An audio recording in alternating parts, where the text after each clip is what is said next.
So 8-4 is called the binomial theorem, okay? And it's all based on a binomial. What's a binomial? Two terms, right? So this is called, we'll get into what's called a binomial expansion. And what it is you're going to learn a way to expand that binomial, so something like x plus y to the 5th power, without having to do x plus y times x plus y times x plus y times x, and so on and so forth until you get that 5 terms. Then you'd have to FOIL it all out. It's a lot of work, right? So we're going to learn how to do it without that process. And so that you can either expand a full binomial, or it might ask you something like, what's the 4th term of the binomial? What's the 3rd term of the binomial? And you wouldn't want to have to FOIL it all the way out in order to find it. So there's a couple of observations you can make based on what's there. If you look at what's here, this says x plus y to the 5th. So first of all, it's a binomial, 2 terms, okay? This one's being raised to the 5th power. So the first thing is, if you count 1, 2, 3, 4, 5, 6, there are 6 terms in this, which is what the first thing it says, is that in each expansion, there is n plus 1 terms. So n comes from the exponent on the actual binomial. So if I'm raising something to the 5th power, then there's going to be 6 terms. If I'm raising something to the 6th power, how many terms are there going to be? 7 terms. Good. Always 1 more than the exponent. Okay. If you look at what's happening, so if you just pay attention to the exponents on this, what do you notice is happening to these exponents? Ignoring the numbers on the front. Good. The first term is starting off at the highest one, which is actually the same thing as the exponent on the actual binomial. And it is working its way down to 0 because x to the 0 would be 1. That would go away. And then the second term, which in the binomial is y, is actually starting off at 0 exponent and working its way up to the 5th. Okay? So if there's 2 terms, it's going to follow in that pattern. The first term is going to start at the highest exponent, work its way down to none. Second term is going to start at the 0 and work its way up to the highest exponent. So if you look at the one after it, okay, this is 6, and then the other one would be 0. This is 5 and 1. This is 4 and 2, 3 and 3, 2 and 4, and 1 and 5, and 0 and 6. So again, they're going up for the second term and working its way down for the first term. They have symmetric rows, okay? So the one at the front matches the one at the end for the other variable. And what we just said, they're going in successive terms, whereas x is decreasing in successive terms and y is increasing by 1. The third thing on here says the sum of the powers of each term is n. So if you look at these again, and you would take and add up the exponents on all of these, okay? This 5 is on the y, 5 is on the x, sorry, but what's on the y there? 0, so 5 plus 0 is 0. This has a 4. What's the exponent on the y on that second term? 1. 4 plus 1 is 5.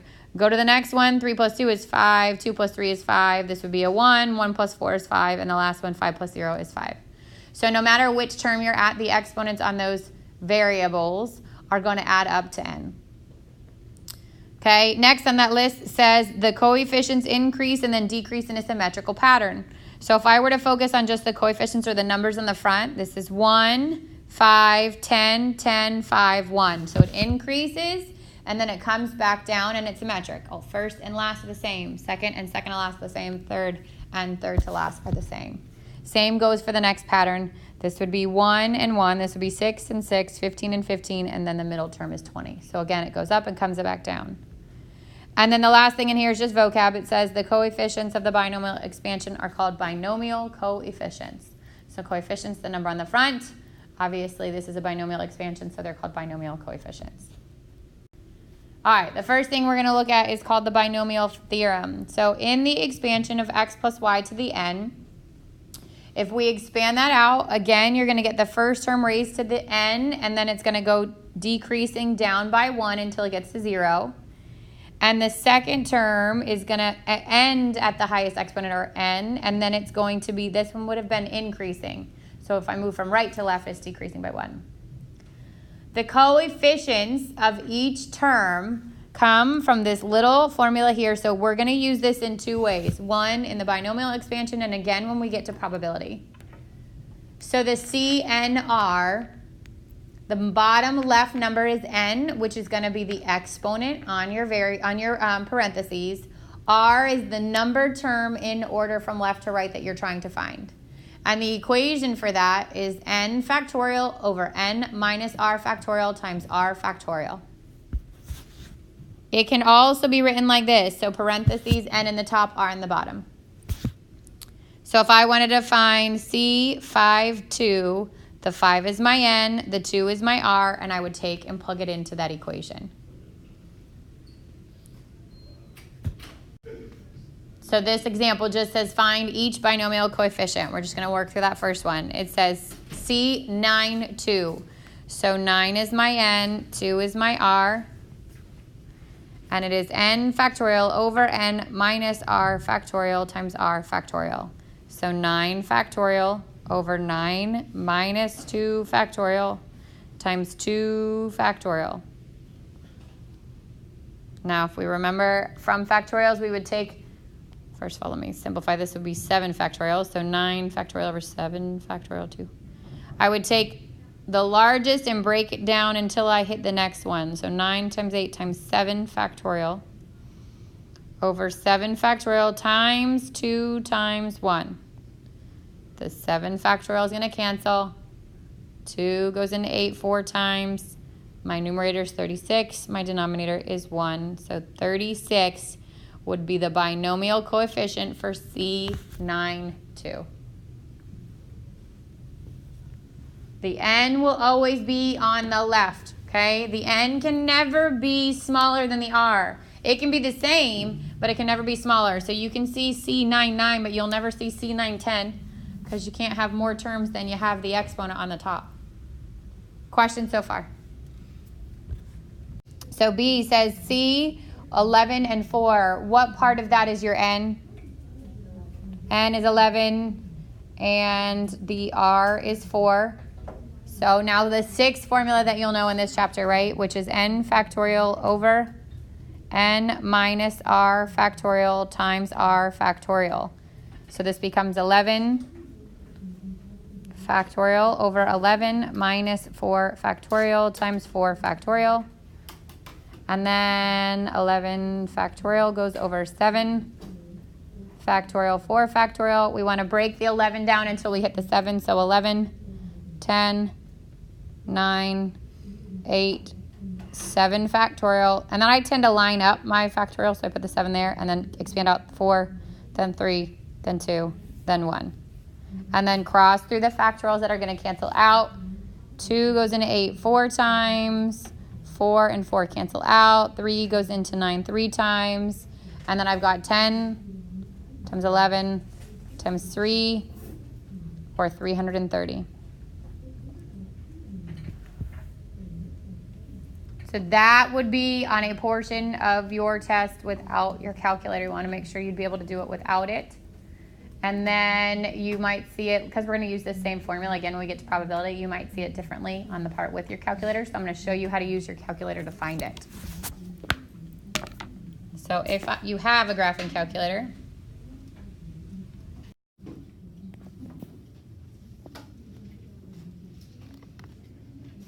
okay, so my original question was C11-4. If you go to the math menu, and you scroll over, there's a button that says, or a menu that says PROB for probability. Notice that there's obviously the NCR, which we're going to use, but the factorial is also underneath this menu. I'm going to scroll to NCR, and I click on it. The TI-84s and newer ones will give you the little subscript, so you just have to type in the 11, oops, and the 4. I missed the 4. The 11 and the 4. And then hit enter and you get your answer, which is 330. For the older calculators, like if you hit that NCR button, it doesn't give you the little subscript. You have to type in 11 first. Type in 11, right, that's yours. Type in 11, then go to math probability, hit the NCR button, and then hit the 4, and then hit enter. Okay, so then C, remember we said it can also be written in a vertical order. Top number is your N, bottom number is your R. So C, 8, 0, this would be the same thing. This is 8 factorial over 8 minus 0 factorial times 0 factorial. This would be 8 factorial over 8 factorial times 0 factorial. These are going to cancel. What is 0 factorial? 1. Remember, that's not 0, so this is 1 over 1, which is 1. Okay, so now if you think about this, as you're moving from left to right, the first term is where r is 0. The last term is where r equals n. Those endpoints are always going to be 1. So the very first term and the very last term, coefficients are always 1. Okay, so whether your r is 0 or your r is the same as n, your answer should be 1. In between obviously changes, but those two should always be 1. Questions so far? All right, so now we're going to use this stuff to expand the binomial. When you are expanding and you write out the coefficients for the binomial that's raised to a power, you're expanding it. That's what it's called. Okay, to expand, you're going to write out all the variables in decreasing degree order for the first term, increasing for the second. And then you're going to find the coefficients for each term, and they're going to multiply all of those parts together to get the individual terms. So it will start nice and easy, okay? It says write the expansion of the expression, x minus 2 to the third. Now this one is probably not so bad just to expand and FOIL out, okay? It won't be like that on your test. So you want to make sure you learn this process. So my first term, God bless you, my first term is x. My second term is negative 2. So the negative is going to stay with the 2. What is n this time? 3, right? Which means how many terms should I have? 4. Always one more. Okay? So the first term comes by taking that x and raising it to the n. So this would be x to the third. The second number, which is negative 2, would be raised to the 0, which eventually I won't add there, but just so you know. I'm going to leave a space here because we're going to multiply that by a coefficient. I'm going to do the same thing here. Now it is x to the second and negative 2 to the first. Again, leave the space for my coefficient.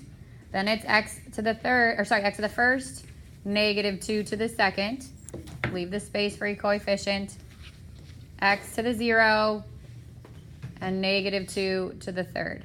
So we're decreasing on the first term and increasing the power on the second term. Now you can either multiply those out as they are and add in your coefficients, or add in your coefficients and multiply. Order does not matter. So the coefficients are your c's, right? So we said the n here is 3. The very first time is when r is 0. Then it's when r is 1. Then it's when r is 2. And then it's when r is 3. 0 is the first term, because there's got to be one more than n. So now I can solve these individually. This would be 3 factorial over 3 minus 0 factorial, which is 3 factorial, times 0 factorial. These cancel. This is 1 over 1. This is 1. Then I go to 3, 1. So this is 3 factorial over 3 minus 1 factorial, or 2 factorial, times 1 factorial. 3 times 2 factorial over 1 times 2 factorial. These cancel, and I get 3. Then I go to the next one. 3 factorial over 3 minus 2, which is 1 factorial, times 2 factorial. 3 times 2 factorial over 1 times 2 factorial. 3, and then 3 factorial over 3 minus 3 factorial, which is 0 factorial times 3 factorial. These cancel. This is 1, and that's 1 over 1, which is 1.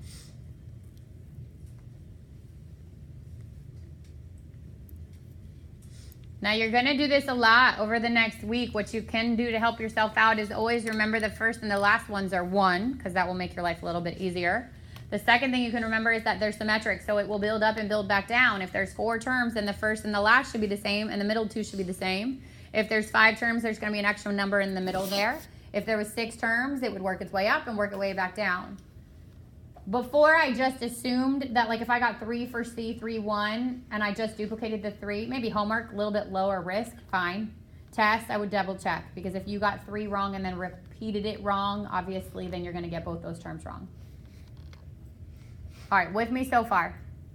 All right, so now I got to plug those in.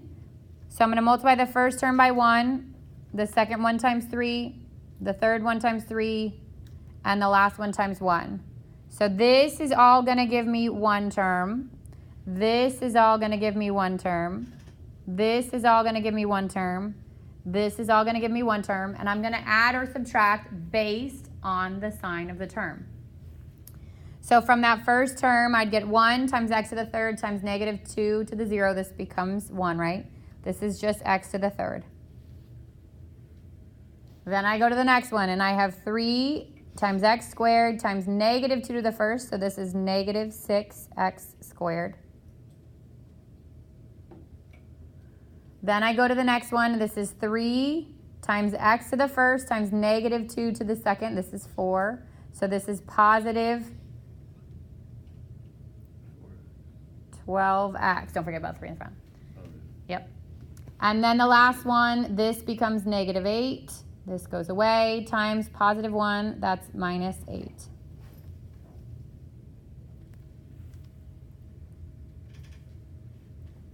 Now, if you had extra time, you could expand and FOIL it out, see if they match. But obviously, I said it before on the test, it's not going to be probably an x to the third. It wouldn't be as easy to do that. Questions?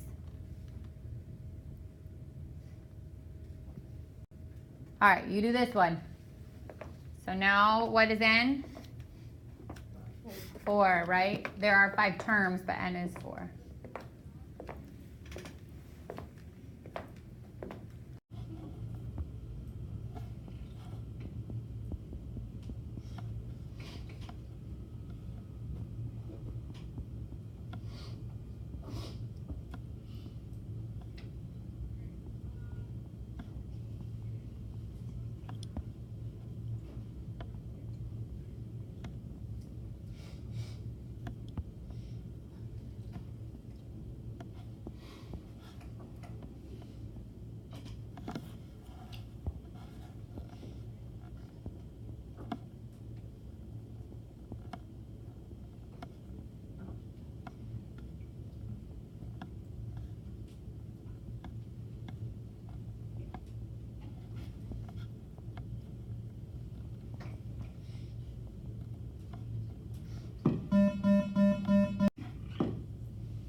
All right, so first term was 2x to the fourth and then negative y to the 0. I left off the 0.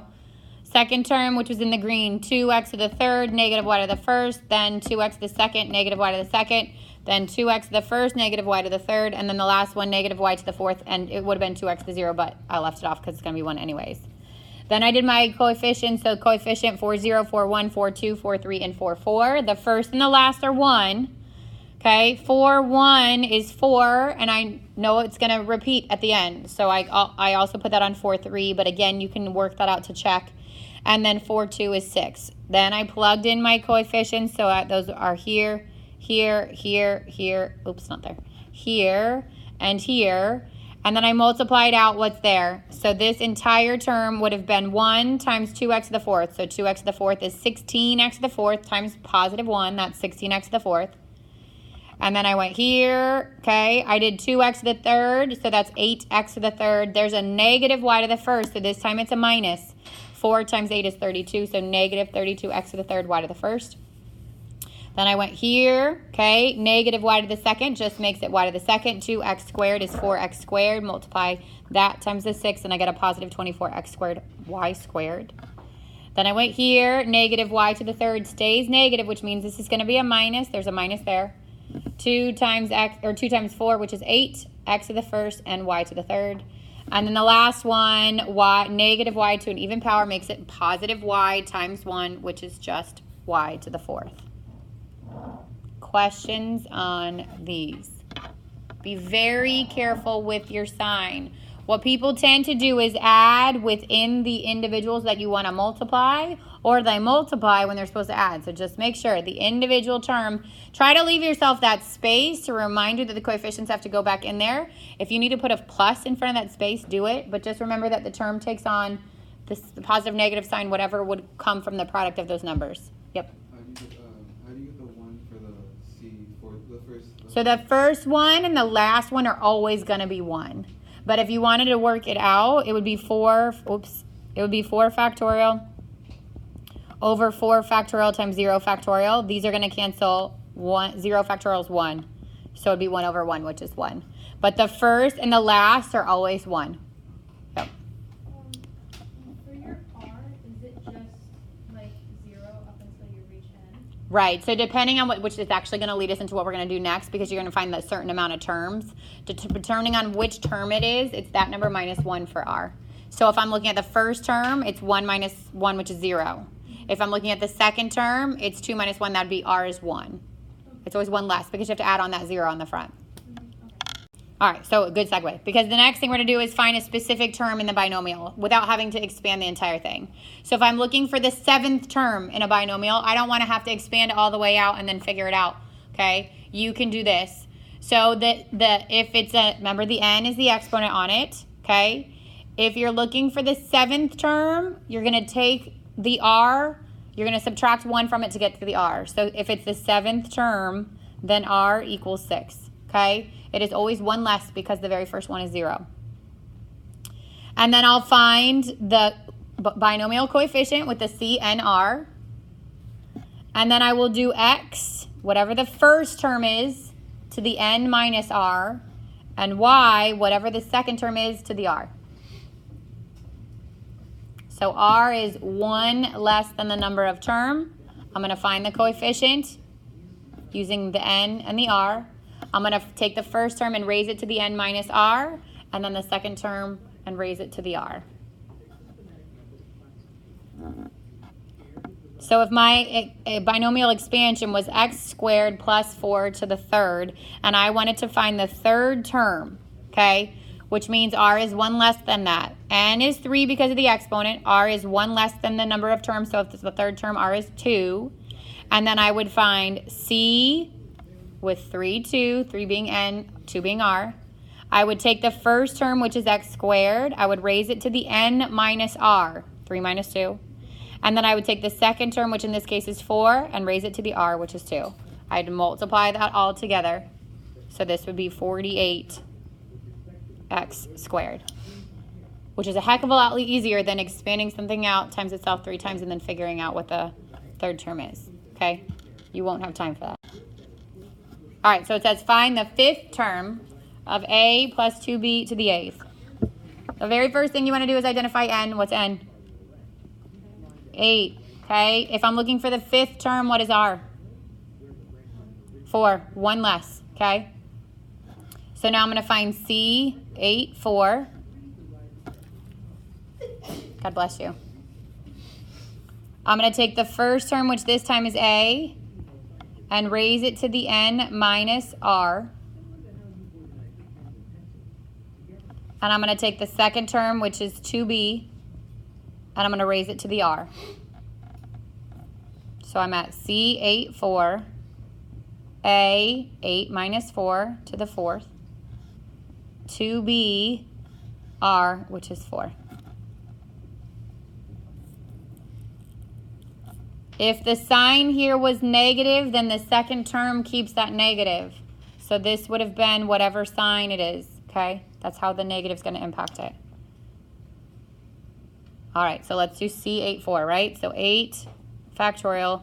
8 minus 4 is 4 factorial times 4 factorial. 8 times 7 times 6 times 5 times 4 factorial over 4 factorial, and then 4 times 3 times 2 times 1. So these are gone. 2 goes into 6 3 times. 3 goes into itself, cancels it out. And then 4 goes into 8 2 times. So I've got 2, 7, and 5, or 14 times 5, which is 70. That's my coefficient. And then I've got A to the fourth. And then 2B to the fourth. So 2 times 2 times 2 times 2 is 16. B to the fourth. And those are all multiplied together.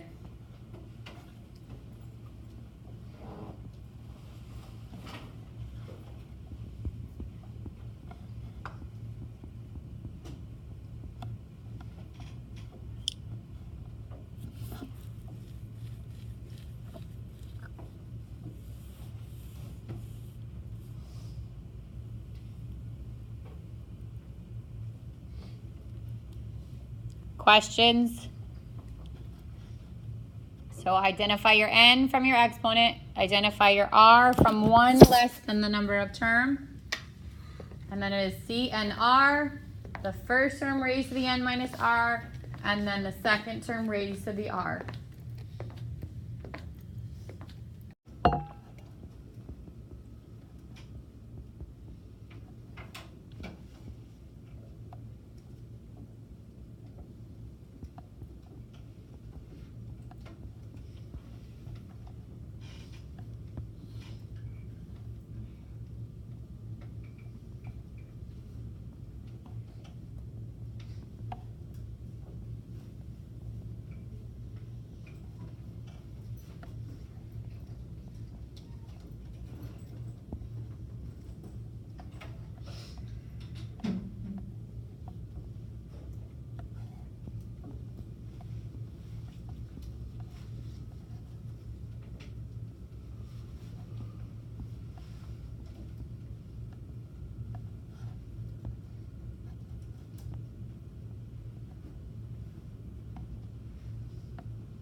All right, so 6th term means r is 5. The 8th power means your n is 8. So the coefficient would be the n is 8, the r is 5. From there, you should get 56. And then you're taking the first term, you're raising it to the n minus r, which is 3. You're taking the second term, you're raising it to the r, which is 5. 56 times a to the third times 32b to the fifth should give you 1,792. A to the third, b to the fifth. Everybody good? All right, so again, if this was a negative in here, okay, that would have been a negative 2b to the fifth. This time, it would change the sign on it. If it's an even power, it's not going to change, obviously. But if it's an odd power like this one, you're raising it to a 5, then this would be a negative 1,792 a to the third, b to the fifth. Everybody's good? Yes? Okay, last thing in this section is Pascal's triangle. So Pascal's triangle looks like a triangle, okay? And it is built by adding the numbers above it together. So and the outsides always start with 1. So if you think about it, these would be the same thing as your CN with the 0R and CN with an N as the R. Remember, they're always 1. So the outer two are always 1. First and last, always 1. As you work your way down, so the second row is also 2 1s because there's nothing adding, you can't build. But then as you move your way down, this term comes from adding the 2 terms that feed into it together, okay? This term comes from adding these 2 terms. This term comes from adding these 2 terms. And you just keep building. 4 would come from adding 1 and 3. 6 from 3 and 3. 4, 3 and 1. 5 is from 1 and 4. 10 is from 4 and 6. 10 is from 6 and 4. 5 is 4 and 1. 6 is from 1 and 5. 15, 5 and 10. 20, 10 and 10. 15, 10 and 5. 6, 5 and 1. And then the last row that's here, there's more of them obviously, but 7 comes from 1 and 6. 21 is 6 plus 15. 35 is 15 plus 20. 35 is 20 plus 15. 21 is 15 plus 6. 6 is 6 and 1. Let's add another row together, okay? So again, it always starts with 1. So if I put a 1 on the outside, what would be the next term?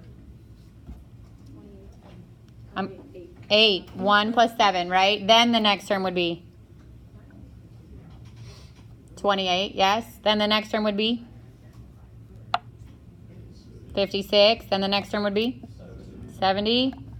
Then 56. Then 28. 8 and 1. You could keep building this, right? So these represent the coefficients on your binomials. Okay? So you could do C 8, 0, and you'd get 1. You could do C 8, 1, you'd get 8. You do C, like, just like that. Which means that 1 on your test, it's going to ask you to build so many rows of Pascal's triangle, so you're going to have to do it from the beginning anyways. Maybe like 5 rows, 10 rows, however many rows I give you, you're going to write it out. But then you can use these to build your binomials instead of having to do C and R's. Does that make sense? Yeah. So if you could choose back and forth, if I'm finding an individual term, I'm probably not going to build Pascal's triangle to find the 5th term of the 7th row. But if I am building an entire binomial and I've already written out Pascal's triangle, it's probably easy just to pull them from here instead of having to do C and R every time in a row. Does that make sense? Okay, so what's tricky about this is just like when you build from left to right on your binomial expansion, that first term is 0. This first row is the 0th row. Then it would be row 1, then it would be row 2, then it would be row 3, okay? Because you're not, if you raise something to the 0 power, you're only going to get 1. That's where that comes from. Then if you're raising it to the first power, that's the second row. If you're raising it to the second power, that's actually the 3rd row. 4th power is the 5th, and it just keeps going. Does that make sense? It's always one more, okay? But your number of terms should match, right? So if I go to like grab the wrong row, let's say it says x to the 4th, and I think that that's the 4th row, and I go grab this row.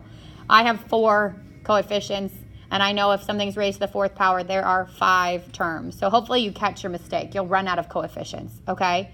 But just always think you'll never use the first row. I'm never going to ask you to raise something to the 0 power, not for a binomial. You'll never use the first row. So you'll actually count that as the 0 row and then build your way down. Okay, if you look at it, so if I rebuild it, actually here, oh here, it says use the 7th row of Pascal's triangle to find the binomial coefficients. Let's write one out, okay? We start at 1, then we do 1 and 1, and then start doing your addition. So this would be 1, 2, 1, 1, 3, 3, 1, 1, 4, 6, 4, 1, 1, 5, 10, 10, 5, 1, 1, 6, 15, 20, 15, 6, 1, 1, 7, 21, 35, 35, 21, 7, 1,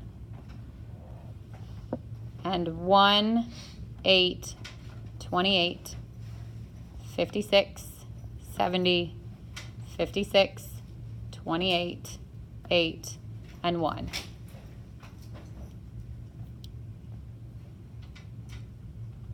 So notice the instructions here. It says use the 7th row, which is actually, if I count from top to bottom, the 8th one. That's this one. It will also match your n here. So these are all 8s, right? The second number in that row will match your n. So if n is 0, it's the first one. If n is 2, if n is 1, it's the second one. If n is, and so on and so forth, as you build your way down. All right, so if it just says use this 7th row of Pascal's triangle to find the binomial coefficients, these are our coefficients. 1, then 8, then 28, then 56, then 70, then 56, then 28, then 8, then 1. So again, 7th row means that it's actually the 8th one you would write because the first one is 0. And if my n is 8, I'm looking for the second number in my row to be 8. If my n was 5, I'd go here where the second number is 5.